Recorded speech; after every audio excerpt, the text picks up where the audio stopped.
Uh, I've heard some rumblings. A couple of players have mentioned it, but from all the players, large players I've talked to, none of them are thinking of touching the pricing other than the pricing that is long overdue. So, for example, it's very interesting.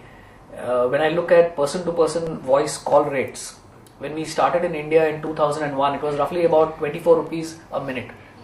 And today it's at 25 paisa a minute, right? So it's like 100th. Right.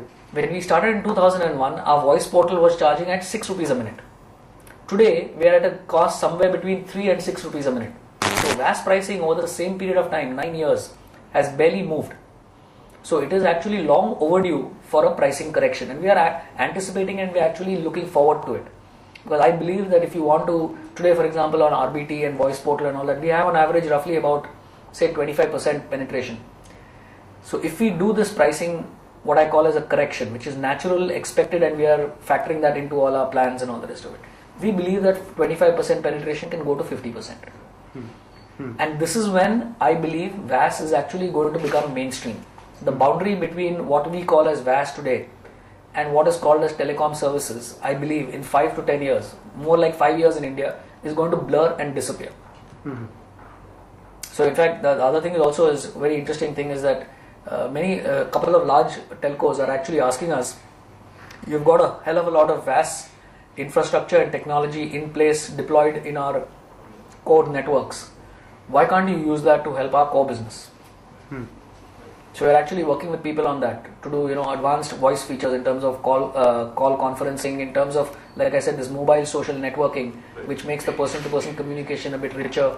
Then in terms of automating their customer care centers, so that, because otherwise what happens is as you go into rural, customer care becomes a huge problem, both in terms of vernacular as well as in terms of the number of call centers required and the number of people required, and that has associated training costs, attrition costs, retention costs. So the question is, if you can automate all that for us, because you already have vernacular language models in place, that just solves that problem immediately. So I see two things. One, I see VAS getting into the core business. So that's one. And the second thing, I see this whole boundary. In fact, 5 years from now, I don't think it will be called VAS anymore. The A may go, added may go. Yeah, it'll go. It'll become a telecom service. That's it. There's no boundary between. Interesting. In fact, I remember one very interesting thing. Many years ago, I remember talking to the Vodafone senior management, Ashim Ghosh and Sandeep Das at that time. And, we were just talking freely and stuff like that. And I told them at that point, I said, what you should do on one of your retreats is call all your top managers and pose them this challenge. That if TRAI or DOT told you that 12 months from now, we are going to mandate person-to-person voice rates and person-to-person SMS rates to be zero. We're going to mandate it. What would you do? Start thinking about that now. Because if you're positioned to answer that question better than anybody else, you don't have to worry about where prices land up. And second thing is, wherever they land up, you'll be ahead of the competition. Start thinking about it now.